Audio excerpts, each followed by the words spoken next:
രാജ്കുമാറിലേക്കാണ് ഇനി പോകുന്നത്. അല്പസമയത്തിനകം തന്ത്രി അവിടെ എത്തും. ഉടൻ തന്നെ കോടതിയിൽ ഹാജരാക്കും. മജിസ്ട്രേറ്റിന് മുന്നിലായിരിക്കും ഹാജരാക്കുക എന്നാണ് മനസ്സിലാക്കാൻ സാധിക്കുന്നത്. രാജ്കുമാർ, നിലവിൽ എന്താണ് അവിടുത്തെ സാഹചര്യം?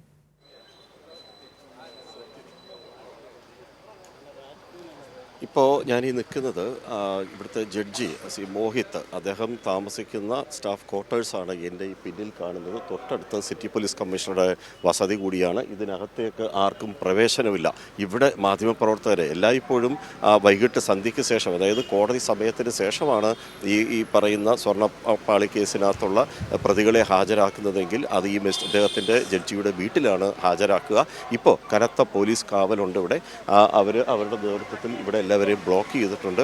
മാധ്യമപ്രവർത്തകർക്ക് മാത്രമാണ് ഇവിടെയെങ്കിലും നിൽക്കാനുള്ള ഒരു അനുമതി. മറ്റുള്ളവരെ ആരും ഇവിടെ നിൽക്കാനും അനുവദിക്കില്ല. അത് എപ്പോഴും അങ്ങനെ തന്നെയാണ്. ഇപ്പോൾ ഏത് സമയത്തും അല്പം മുമ്പ് ഒരു 10 മിനിറ്റ് മുമ്പ് കൊല്ലം പാരിപ്പള്ളി പിന്നിട്ട് കഴിഞ്ഞു. ഇപ്പോൾ ചാത്തന്നൂർ എത്താനുള്ള ഒരു സാധ്യതയാണ് കാണുന്നത്. വേഗതയിൽ തന്നെയാണ് വരുന്നതും. ഇനി ചാത്തന്നൂരിൽ നിന്ന് ഇവിടെ എത്താൻ പരമാവധി ഒരു 25-30 അരമണിക്കൂറിനുള്ളിൽ ഈ തന്ത്രിയുമായിട്ടുള്ള സംഘം, SIT സംഘം ഇവിടെ എത്തിച്ചേരും. ഇന്ന് തന്നെ ഈ നമ്മൾ മനസ്സിലാക്കുന്നതനുസരിച്ചാണെങ്കിൽ അദ്ദേഹത്തിൻ്റെ അഭിഭാഷകർ സംഘം ഇവിടെ തന്ത്രിയുടെ അഭിഭാഷക സംഘം ഇവിടെ എത്തിച്ചേർന്നിട്ടുണ്ട്. ഇന്ന് തന്നെ അവർ ഇത് ജാമ്യത്തിനുള്ള അപേക്ഷ സമർപ്പിക്കുമെന്നാണ് നമുക്ക് മനസ്സിലാവുന്നത്. അതിൻ്റെ മറ്റുള്ള കാര്യങ്ങൾ, അത് ജാമ്യാപേക്ഷയിൽ എന്താണ് അവർ പറയുന്നത് തുടങ്ങിയ കാര്യങ്ങൾ വെളിപ്പെടുത്താൻ തയ്യാറായിട്ടില്ല. അത് ഇവിടെ ജഡ്ജിക്ക് ഇന്ന് തന്നെ നൽകുമെന്നും അവർ അറിയിക്കുകയും ചെയ്തിട്ടുണ്ട്. എന്തായാലും അല്പസമയത്തിനകം എത്തിച്ചേരും. ഇതിനു മുമ്പ് ഉണ്ണികൃഷ്ണൻ പോറ്റിയും ഇതുപോലെ സന്ധ്യാസമയത്ത് തന്നെയാണ് ഇവിടെ ഹാജരാക്കിയതും റിമാൻഡ് ചെയ്തതും. തീർച്ചയായും രാജ്കുമാർ, ഒരു 8 മണിയോടുകൂടി അദ്ദേഹത്തെ അവിടെ എത്തിക്കും എന്ന് പ്രതീക്ഷിക്കാം. അധിക സമയം നടപടിക്രമങ്ങൾ ഉണ്ടാകില്ലല്ലോ, പെട്ടെന്ന് തന്നെ കാര്യങ്ങളെ സംബന്ധിച്ച് തീരുമാനമാകും, അങ്ങനെയല്ലേ? തീർച്ചയായിട്ടും അതൊരു അകത്തേക്ക് പോവുക, ജഡ്ജിയുടെ മുമ്പിൽ ഹാജരാക്കുക, അദ്ദേഹം അതിൻ്റെ പേപ്പർ വർക്കുകൾ ചെയ്യും. റിമാൻഡ് ആണെങ്കിൽ റിമാൻഡ്, അതല്ല അവിടുന്ന് ജാമ്യം കൊടുക്കാൻ പറ്റുന്ന വകുപ്പുകളാണ് SIT ചാർജ് ചെയ്തിട്ടുണ്ടെങ്കിൽ ജാമ്യം. എന്തായാലും അതിനുള്ള ആൾജാമ്യം ഉൾപ്പെടെയുള്ള മുഴുവനും ആളുകളും സംവിധാനങ്ങളുമായിട്ടാണ് ഈ തന്ത്രിയുടെ അഭിഭാഷക സംഘം ഇവിടെ എത്തിച്ചേർന്നിട്ടുള്ളത്. നിയമവിദഗ്ധരായ പലരും ഇവിടെ ഇപ്പോൾ ഉണ്ട്. നമുക്ക് പക്ഷേ നമ്മളോട് അവർ ക്യാമറയ്ക്ക് മുന്നിൽ പ്രതികരിക്കാൻ തയ്യാറല്ല. അപ്പോൾ അത് അവർ ഇപ്പോഴൊന്നും പറയുന്നില്ല എന്നവർ വ്യക്തമാക്കിയിട്ടുണ്ട്. ചിലപ്പോൾ മടങ്ങി വരുമ്പോൾ പ്രതികരിക്കാനുള്ള സാധ്യതയുണ്ടെന്നുള്ള അപ്പോൾ മാത്രമേ അറിയാൻ കഴിയൂ. ഈ വാഹനം, ഈ പറയുന്ന SIT സംഘം അദ്ദേഹത്തെ കൊണ്ടുള്ള ആ ജീപ്പ് ഇതിനുള്ളിലേക്ക്, ആ വാഹനം ഉള്ളിലേക്ക് പോകുന്നത് മാത്രമേ നമുക്ക് കാണാൻ പറ്റൂ. അതിനുള്ളിൽ ഇരിക്കുന്ന വ്യക്തിയെ നമുക്ക് തന്ത്രിയെ കാണാം, അല്ലാതെ ഇവിടെ ഇറക്കില്ല. നേരെ ഉള്ളിലേക്കാണ് പോകുന്നത്. ഇവിടുന്ന് ഒരു 250 മീറ്റർ മാറിയാണ് അദ്ദേഹത്തിൻ്റെ വസതിയുള്ളത് ജഡ്ജിയുടെ. ജഡ്ജി മോഹിത്തിൻ്റെ, വിജിലൻസ് കോടതി ജഡ്ജ് ഡോക്ടർ മോഹിത്തിൻ്റെ മുമ്പാകെയാണ് ഹാജരാക്കുക. ഷമി.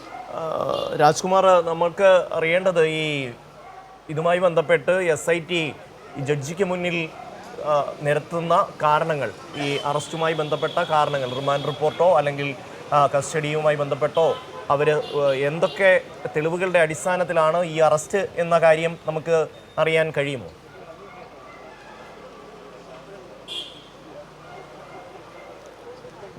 ഇക്കാര്യത്തിൽ അദ്ദേഹത്തിൻ്റെ അഭിഭാഷകരും ഇതുവരെ അത് നമ്മളോട് വെളിപ്പെടുത്താൻ തയ്യാറാകുന്നില്ല. അതുപോലെ പ്രോസിക്യൂഷൻ്റെ ഭാഗത്തുനിന്ന് നമുക്ക് ഈ SIT സംഘത്തിൻ്റെ ഭാഗത്തുനിന്നുള്ള വിവരങ്ങൾ ഇപ്പോൾ ലഭ്യമല്ല.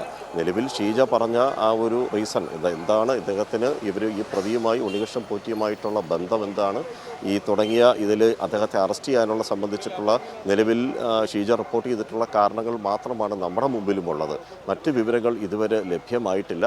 അത് മിക്കവാറും ഇത് കഴിഞ്ഞതിന് ശേഷമായിരിക്കും അക്കാര്യത്തിലൊരു വ്യക്തത വരും എന്നാണ് നമ്മൾ കരുതുന്നത്. റിമാൻഡ് റിപ്പോർട്ടിൽ, ഈ പറഞ്ഞ പോലെ റിമാൻഡ് റിപ്പോർട്ടിൽ SIT രേഖപ്പെടുത്തിയിരിക്കുന്ന വിവരങ്ങൾ പുറത്തു വന്നാൽ മാത്രമേ പൂർണ്ണമായും തന്ത്രിക്ക് ഈ കേസിൽ, ഈ സ്വർണ്ണപ്പാളി മോഷണ കേസുമായി ബന്ധപ്പെട്ട് എന്താണ് അദ്ദേഹത്തിലേക്ക് എത്തിച്ചേരാൻ.